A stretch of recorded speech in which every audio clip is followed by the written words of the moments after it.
Bismillahirrahmanirrahim. Assalamualaikum warahmatullahi wabarakatuh.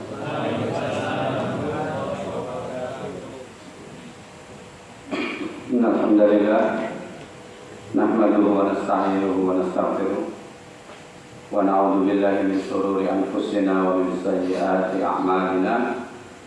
May yahdihillahu fala mudilla lahu wa may yudlilhu fala hadiya lahu. Asyhadu an la ilaha illallah wahdahu la syarika lahu wa asyhadu anna Muhammadan 'abduhu wa rasuluh la nabiyya wa la rasula ba'da. Allahumma shalli wa sallim wa barik ala nabiyyina Muhammadin wa ala alihi wa ashabihi wa man tabi'ahum bi ihsanin ila yaumiddin. Amma ba'du. Bapak-bapak dan ibu yang dirahmati Allah Subhanahu wa taala, alhamdulillah pada sore hari ini Allah Subhanahu wa taala masih memberikan berbagai macam nikmat kepada kita, nikmat jasmani maupun nikmat rohani, terutama nikmat kesempatan yang kita gunakan pada sore hari ini dalam rangka untuk thalathul ilmi. Salawat dan salam semoga tetap tersampaikan kepada junjungan kita Nabi besar Muhammad sallallahu alaihi wasallam, kepada para keluarganya, kepada para sahabatnya, dan juga semua dari umat Islam ini yang selalu mengikuti sunnah-sunnahnya hingga hari kiamat nanti. Ma'asyiral muslimin rahimakumullah. Tadi apa temanya? Tadi disebut-sebut saya di kamar mandi, saya pimpinan pondok Boten Dalu. Saya di pesantren Manarul Quran. Mungkin kalau dari bawah parkiran itu kelihatan ada pondok, beberapa bangunan pondok di atas bukit sebelah barat itu pondok Manarul Quran. Saya salah satu pengajar di baik di SMP, punya SMA juga, dan di pondoknya. Alhamdulillah saya di sana sudah baru saja mulai tahun 2003.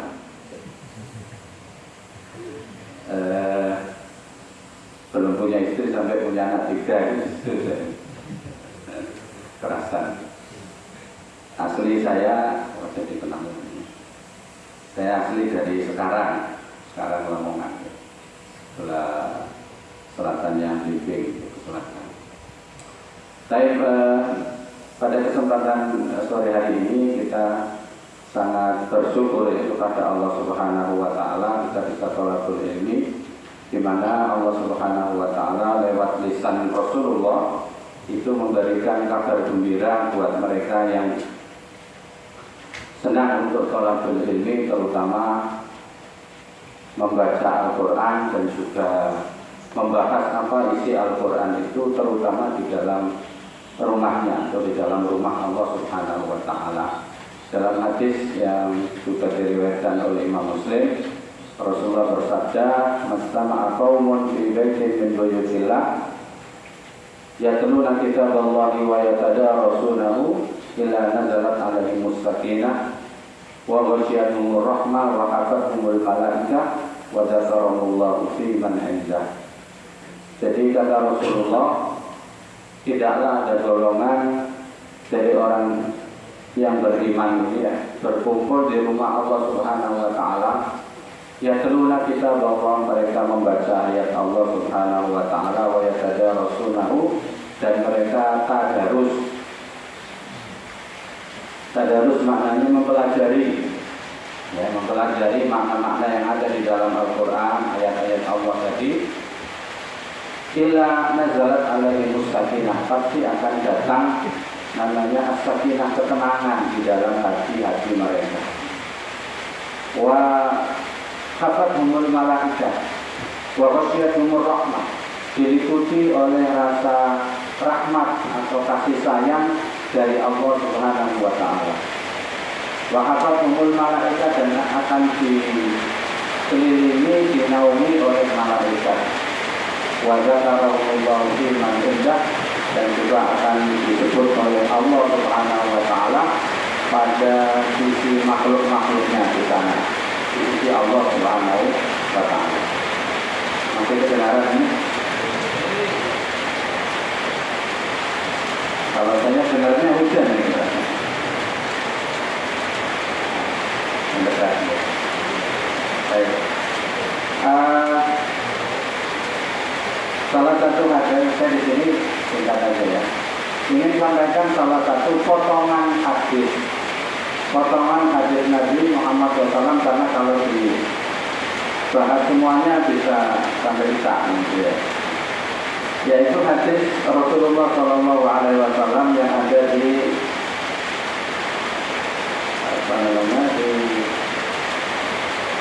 Arba'in Nawawi, kitab Arba'in Nawawi yang berisi 42 hadis Nabi itu. Di salah satu hadisnya ada pesan Rasulullah SAW, atau lebih tepatnya kata-kata atau sabda Rasulullah yang diajarkan kepada seorang sahabat yang waktu itu memang masih kecil, yaitu Ibnu Abbas. Ini u'allimuka kalimatin, sesungguhnya aku akan memberikan pengajaran kepadamu tentang beberapa kalimat, beberapa kata. Allahumma shalli ala Muhammad.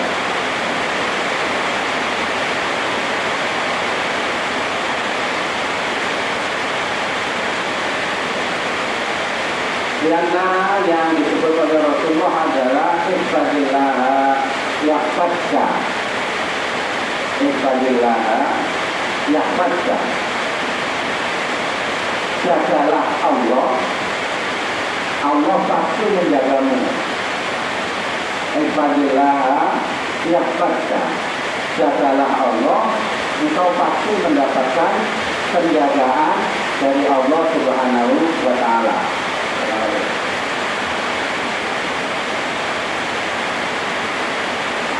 Hadis ini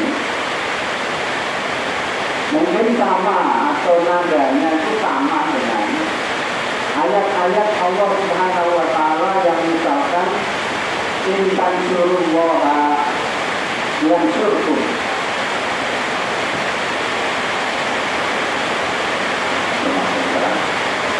Tapi benar lah. Kalau nggak benar apa tidak?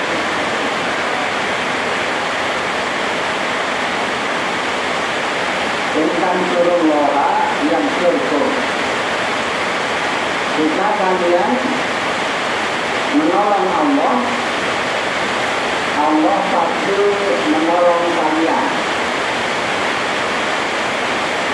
Ada banyak suara-suara yang tidak enak tentang ayat atau hadis seperti ini. Maka Allah harus ditolong. Ihfazillah, jagalah Allah, maka Allah perlu penjagaan. Kalau ini diucapkan oleh orang-orang yang tidak berilmu, mungkin wajar. Tapi kalau ini diucapkan oleh orang-orang yang pernah belajar ilmu Quran, tafsir atau tafsir hadis gitu ya, itu memang sengaja sehingga buat ragu-ragu umat Islam.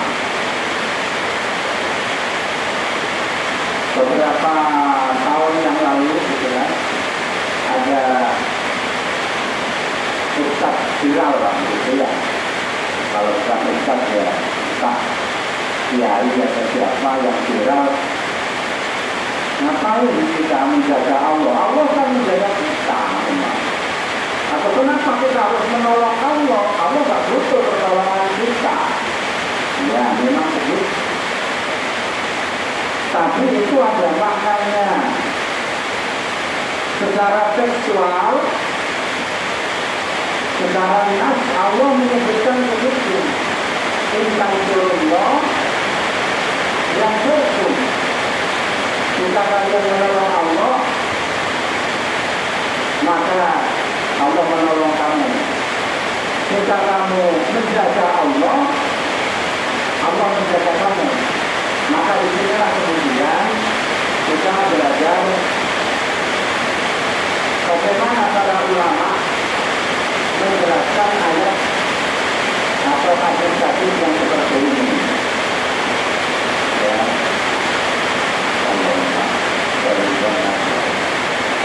dalam penjelasan hadis di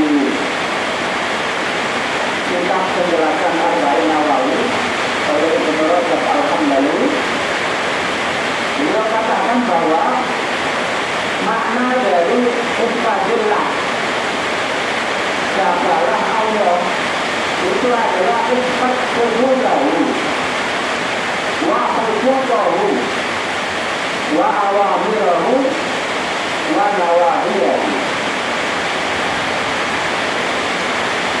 Jagalah olehmu hududahu, batasan-batasan Allah,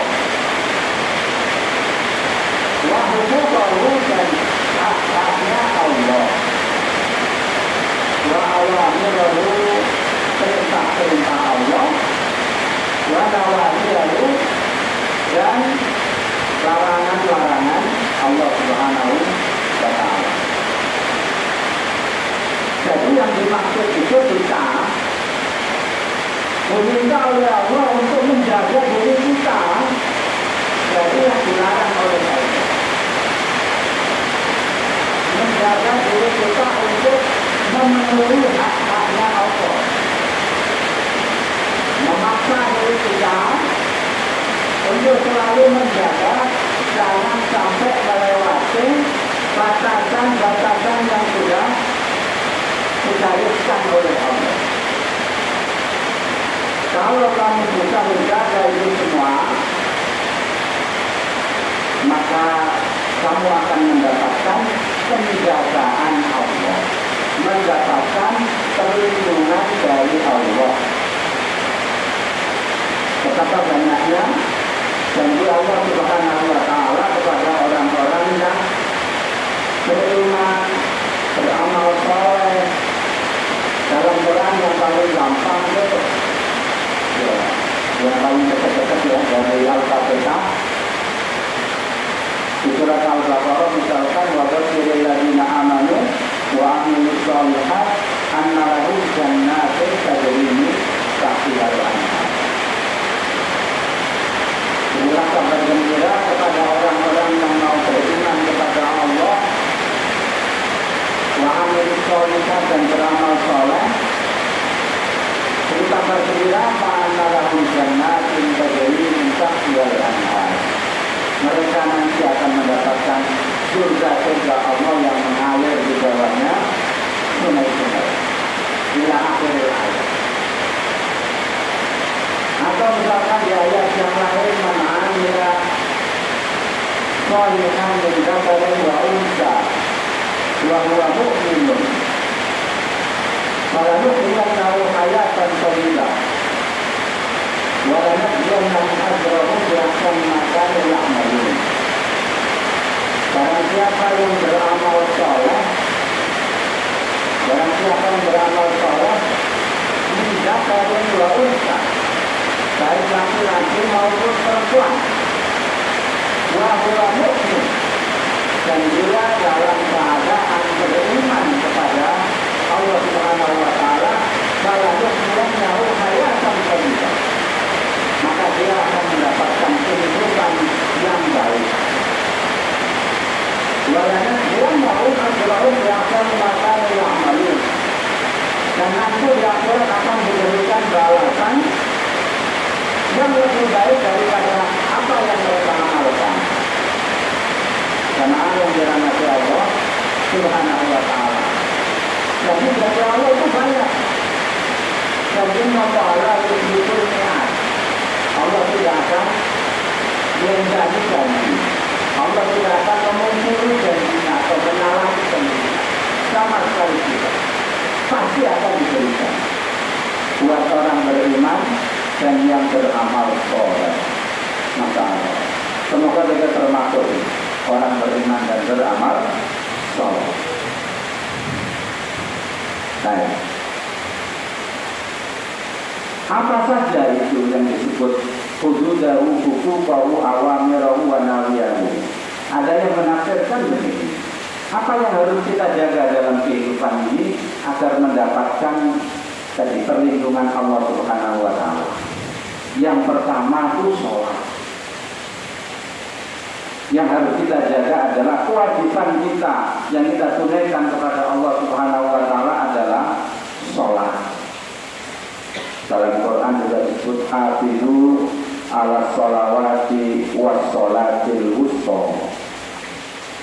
Jagalah ya, oleh kalian atas sholat-sholat yang fardu dan juga sholatul wusta. Misalnya perbedaan pendapat apa sholat wusta, ada yang mengatakan sholat asar, ada yang mengatakan sholat zuhur dan yang lainnya. Yang penting 5 waktu yang difardukan kepada kita itu yang harus kita jaga. Jangan sampai tidak kita lakukan dalam kondisi selama kita masih punya akal, masih sadar. Kadang orang memudahkan meninggalkan sholat. Mungkin ada yang pernah bepergian naik kereta api, berangkatnya mungkin pada maghrib, sampai tempat jam 9 pagi. Ada sholat isya, ada sholat subuh. Kadang orang mengentengkan, Allah kan ngerti kita sulit sholatnya, masa disuruh sholat. Kadang akhirnya tidak sholat. Padahal bisa dilakukan. Sholli qa'iman. Kalau nggak sholatlah sambil berdiri. Baiklah tasati faqa'idan. Kalau nggak bisa berdiri sambil duduk. Baiklah tasati fa'ala jambi. Kalau nggak bisa sambil duduk, ya sambil berbaring. Ini khususnya buat yang sakit. Kadang sakit juga begitu. Ya. Kadang sakit saja sudah di tempat tidur, misalkan dirawat di rumah sakit, padahal masih sadar. Tenaga sholat, usahakan untuk sholat. Jangan berpikir yang berat-berat, berpikirlah yang rukhsahnya dari Allah, kemudahan dari Allah. Gimana cara wudhunya? Nggak bisa wudhu ya? Sayangkan saja. Berusahakan betul, usahakan betul. Kondisi masih kita sadar, lakukan sholat. Lakukan sholat. Apalagi kemudian yang kita laksanakan itu sholat dalam kondisi yang sangat sempurna di awal waktunya, yang paling utama di awal waktunya. Kemudian dengan berjamaah, tentu berbeda dengan sholat sendirian. Kemudian dilakukan sesuai dengan yang dicontohkan oleh Rasulullah SAW. Kemudian yang keempat, dilakukan dengan penuh kekhushu'an. Itu 4 itu sholat kalau dilakukan, Masya Allah, hasilnya akan kita dapatkan. Inna sholata tanha 'anil fahsya'i wal munkar. Sholat itu bisa mencegah seseorang dari kekejian dan kemungkaran. Tapi tadi juga, kalau lama ini saya sholat kok tak lihat jalan terus, jangan salahkan sholat. Salahkan bagaimana cara pelaksanaan sholat kita itu. Di awal waktu dengan berjamaah, ya. Kalau bisa cari di sofa yang depan dengan penuh kekhushu'an dan dilakukan sebagaimana Rasulullah melaksanakan sholat. Dalam sebuah riwayat disebutkan, man hafadha 'alaihinna, barang siapa orang yang menjaga sholatnya, kunna lahu nuran, sholat itu akan menjadi cahaya buat dia. orang yang sholat dan tidak sholat terlihat. Orang yang sholat terlihat wajahnya bercahaya, atau memang dia akan datang sebagai cahaya buat kita nanti, baik di alam kubur maupun di akhirat. Waburhana, sholat itu akan menjadi apa, burhan itu saksi. Bukti kita di hadapan Allah Subhanahu wa Ta'ala, kita ini haknya Nabi Muhammad. Buktinya kita sholat. Wanajatan, dan penyelamat bagi kita yaumul qiyamah, pada hari kiamat. Yang kedua, dan tidak kemana-mana ya, tidak ya. Ini aja. Yang kedua adalah menjaga toharo, menjaga kesucian, ya, menjaga kesucian. Ada hadis begini, la yuhafidul wudu, la yuhafidu alal wudu illa al-mu'min. Tidaklah menjaga wudu kecuali dia orang yang beriman. Jadi orang yang beriman selalu menjaga kondisinya dalam keadaan dia suci, kesucian. Ya, maksudnya kalau dia ada besar, dia harus mandi. Dan segera mungkin, jangan ditunda-tunda. Kalau dia ada kecil, maka dia wudhu. Dia wudhu. Jadi wudhu bukan sekedar kita sekedar kita untuk mau sholat, tidak. Tapi menjaga diri kita agar selalu dalam keadaan suci. Jadi yang toharo. Buat lagi namanya toharotul saud, buktinya hati. Wah, panjang lagi. Yang ketiga, yang harus kita jaga adalah al-aiman. Allah berfirman, wahfadhu aimanakum, wahfadhu aimanakum, dan jagalah janji-janji kalian. Ini ada hubungannya dengan muamalah antara manusia dengan manusia yang lain. Janji. Mungkin kita pernah berjanji kepada anak-anak kita, kepada istri kita, istri kepada suami, kepada saudara, kepada tetangga, mungkin juga kepada atasan kita atau bawahan kita.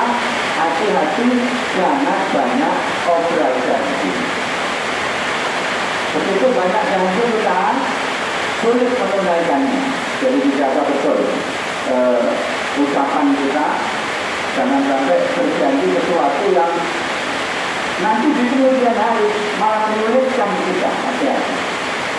Allah berfirman, wahfadhu aimanakum, tunaikan janji-janji kalian. Karena kalau orang sudah terbiasa menyalahi janjinya, maka dia termasuk kena virus kemunafikan. Salah satu virus kemunafikan itu adalah dia suka melenjangi janjinya. Dalam hadis disebutkan ya, ayatul munafiqi salatun, tanda orang munafik itu ada tiga. Hadatsa kadzaba, kalau dia bicara biasanya bohong. Wa idza wa'ada akhlafa, kalau dia janji biasanya tidak ditepati. Wa idza shamina khana, kalau dia diberi amanah, diberi kepercayaan, khana, dia berkhianat. Ini mengerikan. Itu tiga tanda orang munafik. Dalam kajian akidah itu munafik itu ada dua. Ada munafik besar, ada munafik kecil. Dilihat dari badannya, bukan. Ya, munafik munafik itu ada.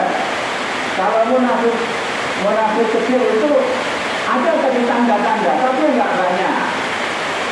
Tandanya begitu kan mungkin 1, 2 lah saja. Ada 4 yang disebut oleh Nabi itu, bahkan di hadis yang lain ada 4. Wa idza khasama fajara.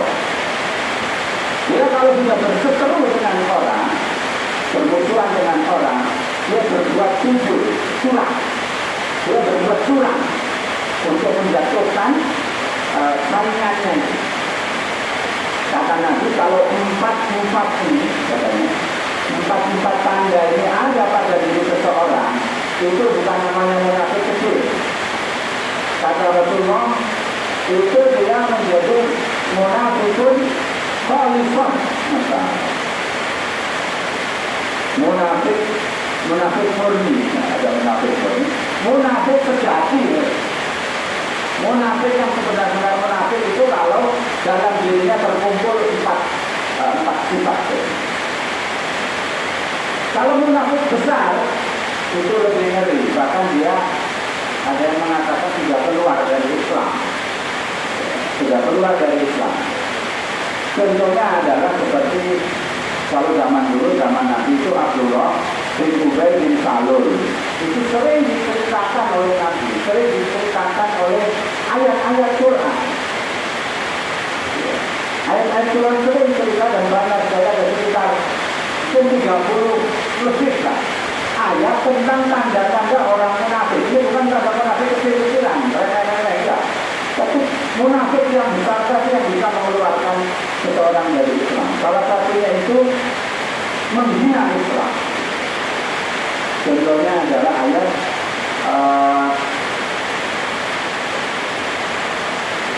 Innama kunna naqulu wa nal'ab qul abillahi wa ayatihi wa rasulihi kuntum tastahzi'un la taqdiru qad kafartum ba'da iman. Jadi Abdullah dan Ubay bin Salul itu suka menghina Nabi, menghina para sahabat, menghina ajaran Islam saat dia tidak berada bersama Nabi. Karena satu saat itu dia sedang kumpul dengan orang-orang yang biasa, suka memuja-muja dia. Apa ya? Saya sebut enggak enak itu ya. Relawannya lah gitu kira. Itu dia sampaikan katanya begini, tidak ada orang yang lebih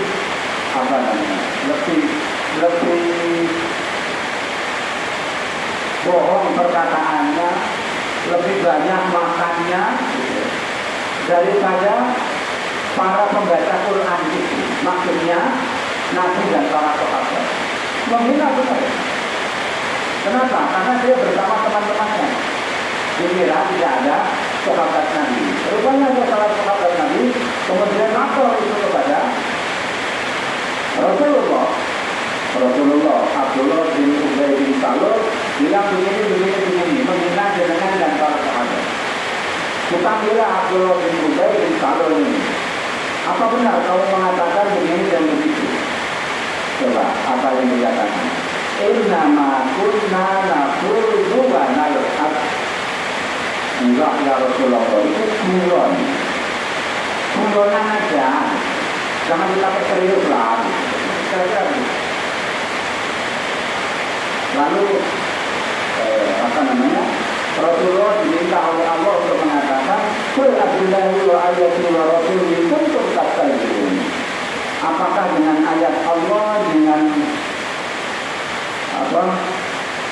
Rasul Allah gitu, itu membuat candaan, guyonan. Ayat-ayat Allah dibikin guyonan. Akhirnya dia minta maaf, ya maafkan ya Rasulullah, tadi itu hanya guyon saja. Apa kata ayat itu selanjutnya? La ta'tadiru qad kafartum ba'da imanikum. Kamu enggak usah minta maaf, kamu kafir. Kamu sudah kafir, qad kafartum ba'da imanikum. Kamu sudah kafir setelah iman. Itu mengerikan. Jadi ada munafik ini ada tingkatan-tingkatan juga. Yang paling berat itu tadi ancamannya adalah innal munafiqina fi darkil asfali minan nar. Baik, saya lanjutkan ya. Yang ketiga tadi kita menjaga janji-janji kita kepada orang lain. Yang selanjutnya adalah ar-ra'su wal batn. Ini mulai anggota tubuh kita harus kita jaga.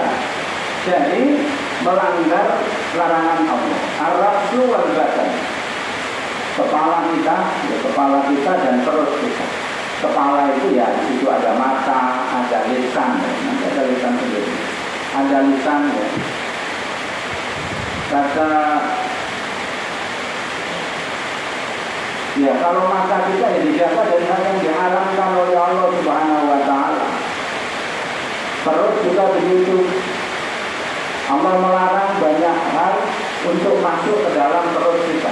Sebenarnya tidak banyak yang dilarang itu. Banyak yang halal daripada yang haram. Cuma kadang sudah ada omongan-omongan yang tidak benar tapi terus diviralkan. Cari yang haram aja sulit, apalagi yang halal ini. Ini orang sudah putus asa dari rahmat Allah Subhanahu wa taala. Padahal yang halal lebih banyak daripada yang haram. Kenapa? Karena rezeki, jalan untuk mendapatkan rezeki itu kan tidak ditentukan oleh Allah dan Rasulullah. Maksudnya pekerjaan kita untuk mendapatkan uang untuk kita bawa pulang itu kan nggak ada penjelasannya. Kamu wajib niru Nabi harus jadi saudagar, jadi bisnismen, atau niru siapa jadi petani. Nggak ada, nggak wajib.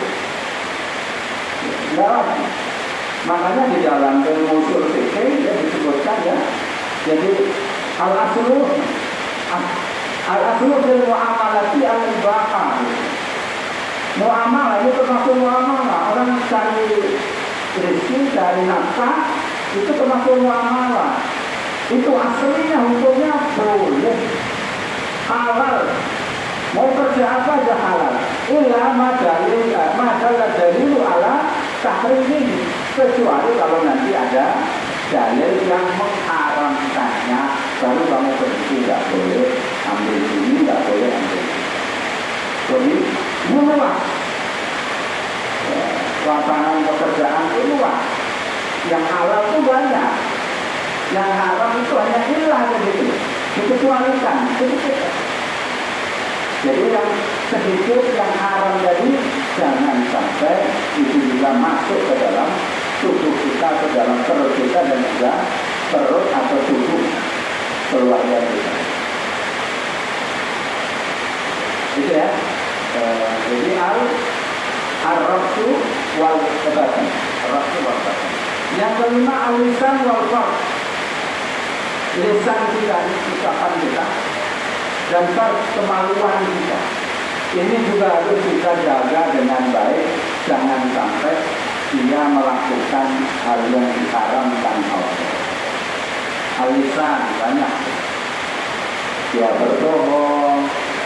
Yang ada dosa yang disebutkan oleh Ibnu Qudamah termasuk minal kabair, termasuk dosa besar.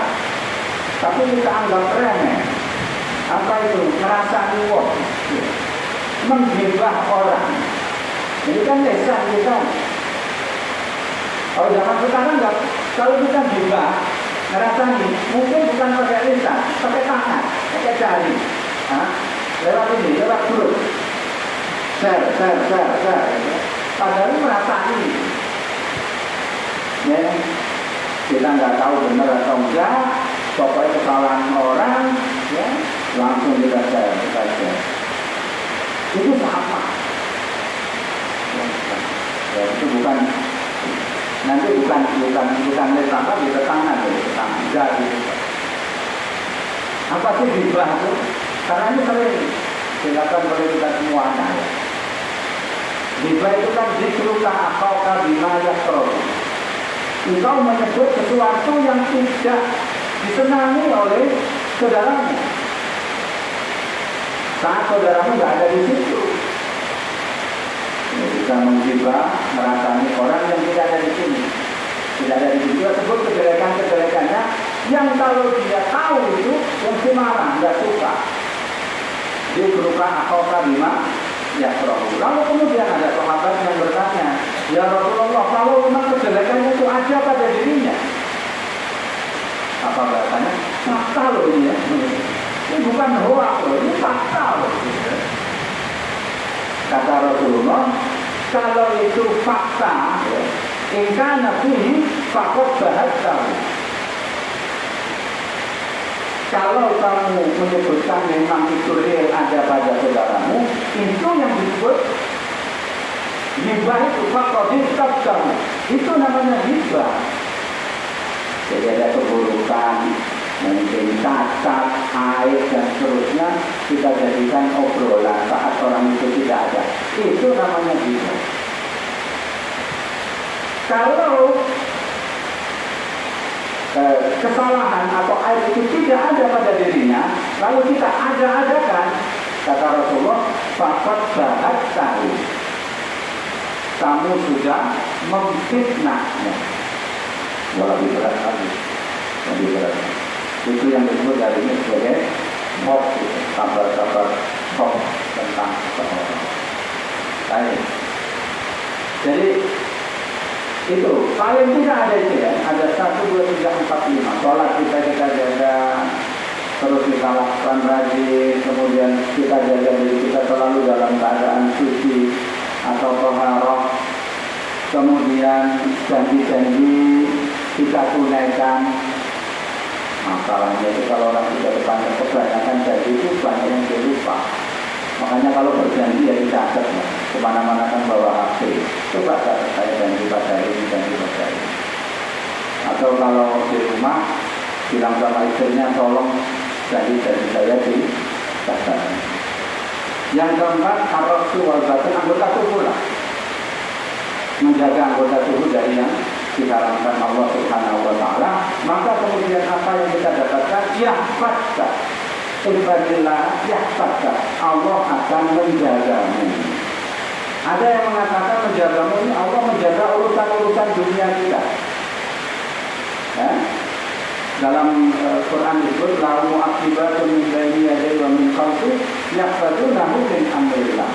Ketika Allah menjelaskan tentang malaikat, ada malaikat itu yang disebut muakibat. Tugasnya apa?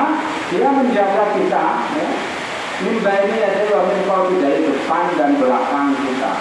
Yahfadunahu min amrillah. Mereka menjaga makhluknya yang bernama manusia ini karena perintah Allah Subhanahu wa ta'ala. Yang kedua, ada yang mengatakan juga bahwa Allah menjaga kita itu menjaga kita saat tua nanti. Ini. Saat kita tua, kok kemudian kita bisa menjaga amal kebaikan kita, tetap kita sholat, rajin sholat, itu karena waktu kita muda itu sudah terbiasa dengan kebaikan-kebaikan itu.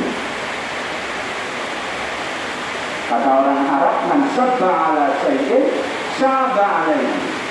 Siapa yang waktu kecilnya atau waktu mudanya dia terbiasa melakukan sesuatu itu, maka nanti ketika dia punya jenggot sahabat yang sudah tua, dia juga akan terbiasa melakukan itu. Karena sejak kecil dia melakukan kebaikan-kebaikan, amal soleh dia jaga, waktu dia sekolah dulu, waktu mondok dulu misalkan, atau yang nggak mondok, tapi rajin tetap ke masjid dan seterusnya, sampai tuanya dijaga oleh Allah terus istiqomah. Dijaga Allah. Begitu dia tidak istiqomah, biasanya banyak teguran-teguran itu. Ditegur oleh Allah Subhanahu wa ta'ala dengan berbagai macam teguran Allah. Mungkin sakit, mungkin musibah. Itu teguran Allah Subhanahu wa ta'ala agar kita mau untuk selalu berada di jalan Allah Subhanahu wa ta'ala. Ada seorang ulama ya, orang sudah tua, dia mengatakan hadhil jawarih tapi dengan anil ma'asi fisigari fa'afidullah alaina fil kibari. Ini tubuh saya, badan saya ini gitu ya, ini saya jaga betul saat saya masih kecil dari maksiat. maka saat tua seperti ini dia dijaga oleh Allah Subhanahu wa Ta'ala. Kemudian yang ketiga adalah Allah akan menjaga anak keturunan kita. Dari orang tua yang soleh diharapkan anak-anaknya juga akan menjadi soleh dan mendapatkan penjagaan dari Allah, mendapatkan bantuan dari Allah Subhanahu wa Ta'ala. Ini kisahnya, kita kan panjang ya. Di ayat wa amal jidaru fakana li gulamaini yatimaini fil Madinah. Dan adapun tembok itu, maka tembok itu adalah milik dua orang anak yatim fil Madinah di kota. Wa kana tahtahu kanzul lahuma. Dan di bawah tembok itu ada kan itu harta yang terpendam. Di situ di bawah tembok itu. Wa kana abuhuma sholihah. Dan bapaknya, kedua orang tuanya dulu adalah orang yang soleh. Ini kan cerita Nabi Khidir ya. Nabi Khidir dengan Nabi Musa. Ada tembok yang sudah rubuh ditegakkan lagi.